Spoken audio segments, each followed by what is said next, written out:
Russia 2018. Wow, I'm enjoying every bit of it. On Saturday, we watched as the Argentina were knocked out of the World Cup by France, and Portugal also were knocked out by Uruguay. It's been an interesting and entertaining World Cup for a lot of us so far. And to join me in the studio today, where we're going to be talking about everything that took place over the weekend, is my colleague Simeon. How you doing, sir? I'm fine. It's nice to be here again. How was your weekend? My weekend is filled with fun and fun. Okay, let's. I know you had so much to say about what happened over the weekend. A lot that we did not even expect to happen happened over the weekend. Tell me, what were your own highlights over the weekend? Yeah, my own highlight over the weekend will be Argentina versus France match. Yeah. Which I didn't expect Argentina to select a team of 11 players without a striker. So that really surprised me. What kind of that formation that they did against France. So that actually my highlight for the weekend. Oh wow! There's a match that I want us to talk about. Let's talk more about Argentina and France, because it was a game that I was supporting France. I'm not going to lie about it. I was supporting them because Argentina took Nigeria out of the tournament. I know that is very bad of me, but then yeah, you can't help it. Let's talk about this game. Is this the end of Argentina, or is the end of Messi? Let me not say Argentina. Is it the end of Messi winning the World Cup before he retires as a player? Yeah, actually, I would say it's the end of Messi winning the World Cup because he's 31 now. Yeah. So by the time another World Cup, he will be 35. He can still win it when he's 37. Yes, he can come, but by that time, Argentina will not be dependent on Messi. They have other players. Who knows? Maybe that time, then other players will be able to lift him. Yes. Compared to the ones he's playing with. Right now, everybody expects him to be the hero, the person who will lift the tournament like Maradona did, like every other Zidane did. So, but at that time, it's going to just be like a supporting cast. So it's not going to be the main actor of the movie, let's say. So what is wrong with this team? Let's talk about this Argentina team. I want us to talk a lot, because last week we spoke so much. We had a very difficult and tough discussion about what's going on the continent of Africa when it comes to football. But now we're experiencing the same thing. Not just, I can't say it's the entire South American continent, but let's talk about Argentina as a nation. What is happening to Argentina? If you remember the last time we spoke about a country concluding that a player should select a team. So that's the beginning of their mistakes, because I can't believe you giving the power to a captain of a team to be the one selecting a team instead of the coach. Because I remember I said a thing like, if you give Messi a chance to select, he's going to select his favorite. Yeah, that's true. And that we could see in the match against France, because I can't believe you benching a player like Higuain or Aguero and then playing France that has a powerful striker. So you need a striker that is very sharp like theirs to keep their defense to withdraw back. But right now you just let the whole France come over you, so and then you give them these chances and then punish you for it. You know the thing is, I understand what you're saying, but I see the Argentina problem being just more than giving the player a chance to select players, giving the captain a chance to select players. Because if you look at, they lost back-to-back Copa America to the same team, Chile. In 2014, they lost the World Cup to Germany. Now coming to this tournament and with this kind of performance, there's not that the continuity is not there. Continuity is there because the same players that we've seen, they're the same players that are still in this team. Only that the coach made a lot of few changes and dropped some players that so many people are crying over. The likes of Myron Icardi, these players are not there. These are players that we expect the coach to bring to the tournament. For a player to score 28 goals in Serie A, that means that player is good. But then you decided to drop this player. So coming into this tournament, I think the problem of Argentina it also has to do with the coach. Yeah, it has to do with the coach. Okay, if you have to talk about the selection that he brought to the tournament, then we will say it has to do with the coach. And sometimes I feel like I'm not a fan of somebody making a player to feel too big above other person as well. Yeah. So I feel the way they place Messi as well play a role, and that's the same thing we have as a problem in Africa when it tends to rate a player above every other one. So give him a special treatment above. And forgetting that he's not the only one who is going to play the defense, they attack the midfield. So he can only play one position at a time. So I think that also play a part because of the yes, the I rating understand. they I give think on that will Messi also as well. bring division in the team. Yes. Because when you, like the coach, what the mistake the coach made that I see in this tournament was after Croatia match, for him to come outside and say the entire team did not play, you know, the way Messi was playing. You know, in a way, he was telling us that the other 10 players were bad. They were bad. Only It's Messi that was good. You know, so that will also psychologically to affect every the other players. You know, yeah. they will feel let down that okay, we are nothing. Yeah. You know, only Messi is doing the job for you on the field, and that has affected them. But then, why I'm talking about the coach also is this. You know, between 2010 till now, Argentina had 5 coaches. Yeah. And out of these 5 coaches, you give them so much little time. During the qualifiers, they changed coaches also. As well. And then you are giving a coach maybe 2-3 months for him to prepare before the World Cup, or you're giving him 6 months for him to prepare. The transition is going to be a bit difficult for him. Yeah. You know, so now a coach is coming because the coach needs to instill his own ideas, his own way of playing in the team, and then bring his own formation. And if the players are used to a certain way of playing, and then the coach now is now trying to change things, he's going to also find it difficult. So I think that also affected them. Yeah. And then for him to try to also bring in new players in the team that the entire team is not used to. Yeah. You know, like now what you say now, Messi now saying, no, this one should not play, this one should play, and this one shouldn't play. So that everyone in that team have their groups. Yeah, definitely it's normal.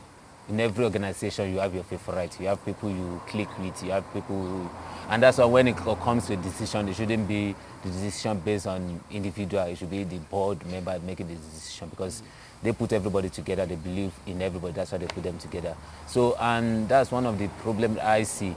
And like I said about the selection that they make against France, how can you play Messi alone in front? Why you know that Messi is playing against a same Barcelona defender who really understand him, Real Madrid and Barcelona defender. So they kept him quiet. You will see the difference when Aguero came in.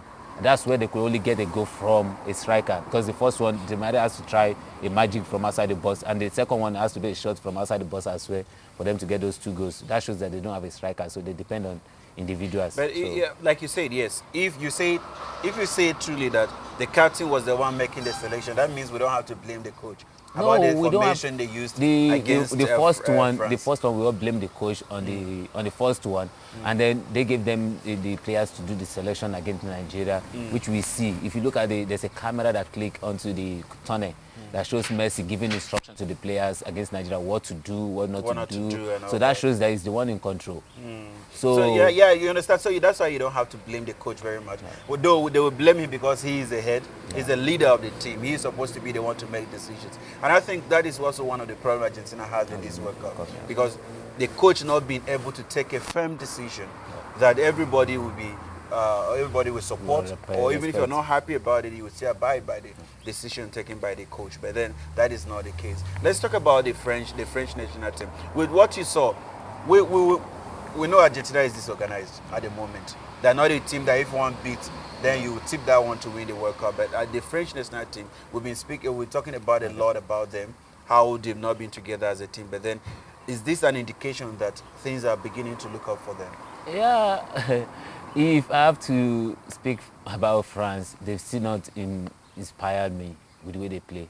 So, like I said, they were able to capitalize on Argentina weakness. And they conceded 3 goals. So they were able to capitalize on Argentina weakness. Yeah. Because if you look at that match, Argentina still controlled the match. So it's just that they took advantages of every opportunity that they have to score goals. And if you look at the way they play, it's the way that many teams have been playing in this tournament. It's a new way. I believe the tiki-taka kind of format is going.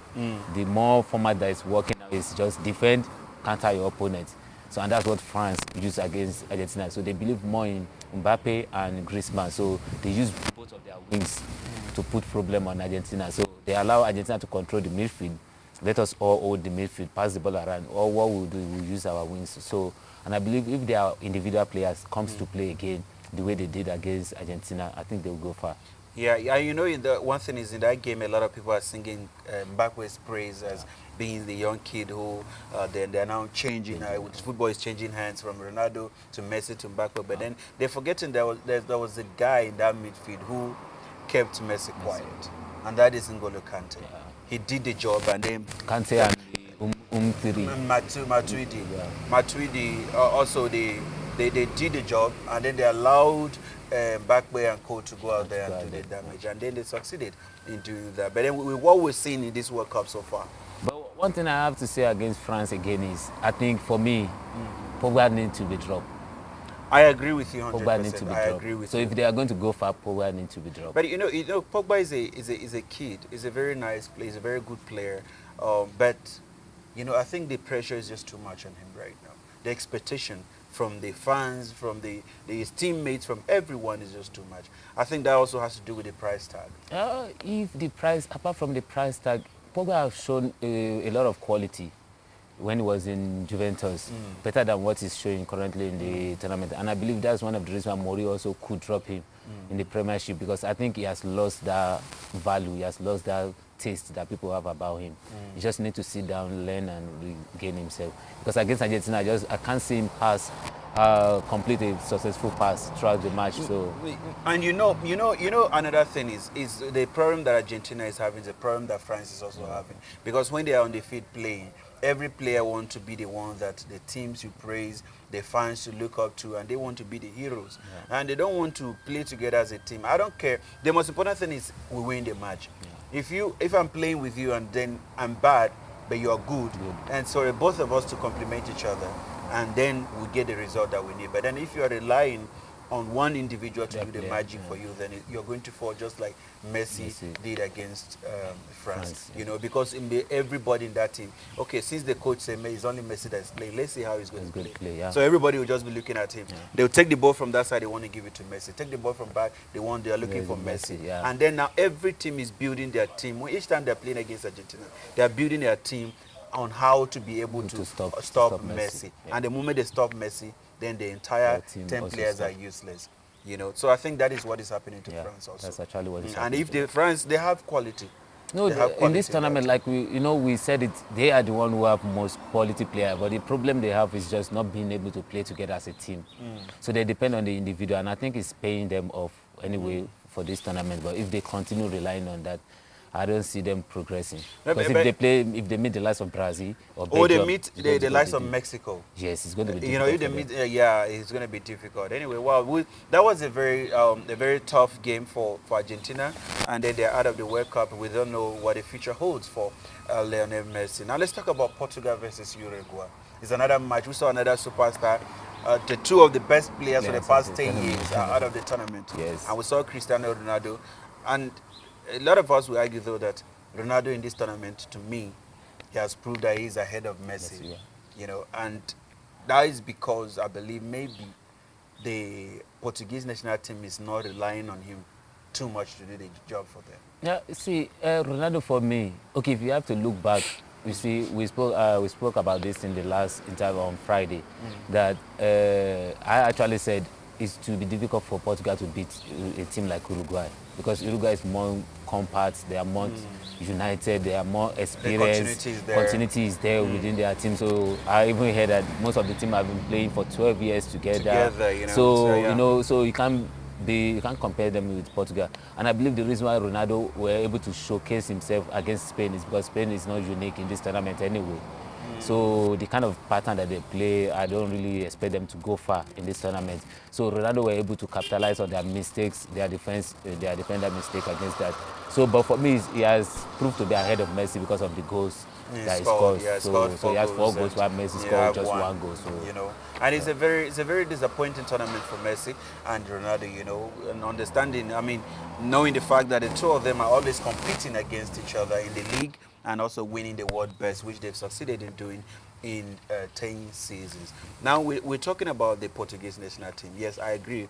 The Uruguayan side is being together, and one thing that I also credit them for is the coach. The coach is still there in the team for them, and the coach understands their way of play. And the players, he did not make a lot of changes. He only brought in few players you know, just to inject in the team to add new blood also. And the likes of Torreira, those guys very good. The guy played a whole the midfield and he was very good and they succeeded in beating Portugal. Portugal is going to be a team to look out for in the next year, maybe in the Europe next 2 years or 4 years in the World Cup, because they have a compact team as well. It's just that Uruguay is just too powerful for them to. But they have old players. But the likes of Pepe and Font, you know, the likes of Quaresma, Ronaldo. I was even glad to see Font the way he played. He played very well because he has proved himself in the Premiership for a long time as well as a good defender. And Pepe also, they really tried their best, so but just that they can't. All right, those were the games that took place on Saturday, and we saw on Saturday that two of the best players for the past 10 seasons are out of the tournament. And now let's look at the games that took place yesterday, Sunday, where we had Spain against Russia, and then Denmark against Croatia. But then let's talk about Spain and Russia.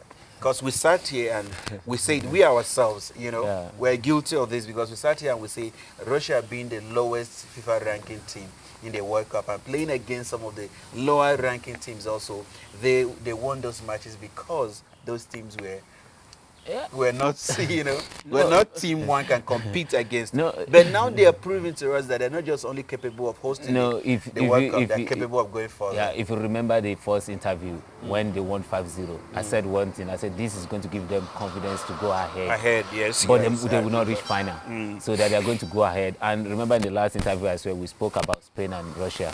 And I made mention of the thing that if Spain keep that same performance, that same pattern, Russia is going to beat them. So Spain, that's I said, Spain has not been so. But you know, no, they've not been fantastic in this tournament. So and anything who can hold them from attacking, from scoring, will definitely beat them. And I could hear their coach before the match saying we've spent the whole day to practice penalty. So they know what they want to do. So instead of them training, they spend the whole day practicing penalty. Here, we spoke about this here as well, where we spoke about their style of play. Yeah. And then people are beginning to understand because they played the same thing. They won in 2008, they won 2010, 2012 European Championship. And then from 2014, people started understanding and okay, this is the pattern and we have to be able to hold them when we're playing against them. And Russia succeeded in doing that because the way Russia played against them was that Russia knew these guys until they get into the final third. And it's not really about Spain. If you look at every team that played that same pattern, they are all at the tournament. Germany played the same pattern. What was it called? Portugal played the same pattern. Argentina played the same pattern. Spain played the same pattern. They are all out of the tournament. It shows that the team now, they really understand people, any club who play this kind of pass, tiki-taka kind of football. And even for Brazil to be where they are today is just because they just. But was that not just because of the tactics that the coach used yesterday? Because he dropped Iniesta on the bench. And I was surprised to see that Iniesta did not start the game. He started from the bench. You know, using the likes of Koke, who missed the penalty. And then he had other players like Isco. Yeah, was that not a surprising thing for you? No, it's because he felt the strength of Russia is more in their attack. So, and it needs a stronger player to hold them from making that move. So that's why he could use Koke ahead of Iniesta. Oh, wow. And then the Russian side, I mean, they won the game. They were consistent. They were determined. They were a team that, you know, after the first goal, they came back, they equalized through penalty, which Zuba scored. But Spain did not score in the match, is what I wanted to mention. They did not score. Russia scored the 2 goals in that game, and then they went ahead to win on penalties. And like we say, penalties is anybody's game. Anyone can win it. You know, they were able to win yesterday. And then now Russia advanced to the next stage at the expense of Spain, which is something that, I mean, we're not expecting in this World Cup. When this World Cup started, I believe a lot of people will be tipping the likes of Spain, Brazil, Germany, Argentina, Portugal, and all that. But today we're seeing just a different set of people remaining in the World Cup. Anyway, that is for that. Let's talk about Denmark and Croatia. I can see we don't have much time, but let's just talk briefly about that game yesterday. How was the game for you? Honestly, the team, they are the same. I can't rate one team above one other team because of the performance, and you see the spirit. And this is what we are talking about. The two teams have teamwork, the spirit to fight for their country, the determination to go far. And I'm glad Croatia pulled went through. through, yeah. So, but that's just it between you the know- two.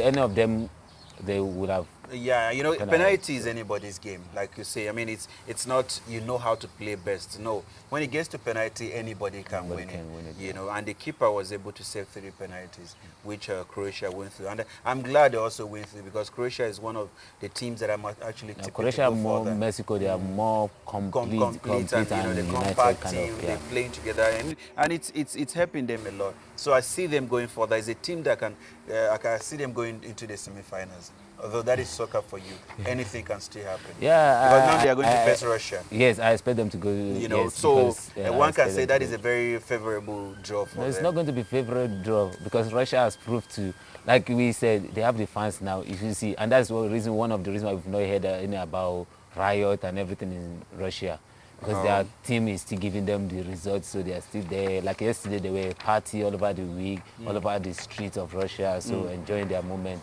So, but I believe they are. If I have to predict, their hand stop with Croatia. Russia will stop. But you know why I say is a kind of easy draw for them is because if you look at the Croatian side, they're not playing the way Spain is playing. Yes. They have strikers, they have midfielders, they have defenders, Yes. and like we said, continuity is in that team because they've been together for And a also very, they understand the pattern of Russia also very, because they very- also play the same kind of related pattern. Hold your opponent from attacking you and then counter attack as well. So, but if you have to look at the individual, and then I believe the Croatians. Croatian side has a They're lot of more quality complete. to They're more do that. complete. When I look at the Croatian side, I don't see one player. I don't see them relying on Modric to do the job. Rakitic, I don't see them Even when relying on, Modric lost the penalty, the Rakitic said he told the other players, "Let's do it for Modric." you know. So it's that's like the they are working unity, so together. they are It's working what together, it's so- the way. Imagine if a team like Argentina is working the way these guys are working, or even the way Denmark were working, because the Danish side they were very good. These are guys that are playing together, and I didn't even know. One cannot pick a lot of players aside Eriksen from yeah. Denmark that can do the job for them, and they were able to come this far in the tournament, and that is a very good thing. Football is not about individuals; it's about teamwork. If you can be able to work together as a team, trust me, you achieve wonders, and a lot of people will be surprised at your achievement when it comes to the world of soccer. And we're seeing it in Russia now. Yeah. Like Russia hosting the World Cup. How many players in Russia that one can say these are players that one should look up to? Nobody will call them. Golivan, these are players that, I mean, No, they are just proving themselves that to be. you know, that, and so- if you look at them, even their value in the market, you'll be surprised at how much they value in terms of talking about the crazy transfer that we have in world of soccer right now. So I feel the Croatian will go further in the tournament and even in the semi-final. Now we have today games. We have Brazil playing against Mexico. We have Japan playing against Belgium. I'm not going to ask you to analyze that because I know No. we're going to talk about it About tomorrow, tomorrow. but I'm going to ask you about the result. the result. Like I said, if Brazil play as a team today, the way France play, so I think Brazil will go through. But if they keep to their tiki-taka kind of pattern as well, Mexico will surprise Mexico will go ahead. And Japan and Belgium. Belgium will win. Okay, Belgium will beat Japan. Yeah. You know, one thing I've learned, you have to be very careful when it comes to predicting matches in this tournament because But prediction is either yes or no. yes or no, Win yeah. or lose. So Yeah, and, Belgium I will win. understand, but because at the end of the day, the teams that we underrate so much in this tournament are the ones that are doing surprises, that are playing surprises games, getting results that no one expects them to get in this tournament. And so far, we have seen that the big boys are going. So if today, like you said, if Brazil fail to do what they're supposed to do, trust me, Mexico might just be in the quarterfinal. Yeah. And the same with Japan. Japan is also a team that there's- is together. So no, if, I can boldly say this. There's no way Japan is going to pass through Belgium. anyway, I'm saying it. never say never. I'm saying it. Never There's say no way. never. Russia have done it against the almighty Spain, 2010 World Cup winners, and 2008 European Championship, 2012 European Championship with a load of experience, Champions League winners in that team, and then a team from nowhere, an obscure team. set of players, you know, and they were able to and do something that just came to my mind now that I told you about in the first game, my interview, Yeah. that without Xavi, Spain has never achieved anything after he left. And now we have Iniesta also leaving. I mean, it's going to be difficult for them to be able to build a team. Though they have quality young players who have potential to go further and become the best in the Spanish national team. But one thing I see in that team is they have quality, which I see them going far in the tournament. Anyway, okay, that's for that. I also see Belgium beating Japan. Yeah. I see Brazil winning. Only If if they do what they is what needed is supposed to do. do Yeah. in there. All right. Thank you so much for coming on the show once again. You know, and here, like we said, we're going to be bringing every opportunity missed, every opportunity utilized. We're going to be bringing every action that is coming from Russia. The game is becoming more interesting. It's becoming more entertaining now that we're seeing how, you know, the almighty, the bigger boys are leaving. And then, I mean, we never know. Russia might just go ahead and win the World Cup. That is, we still see as the tournament progresses. My name remains Emmanuel Akurada. We'll see you tomorrow with more actions. Thank you.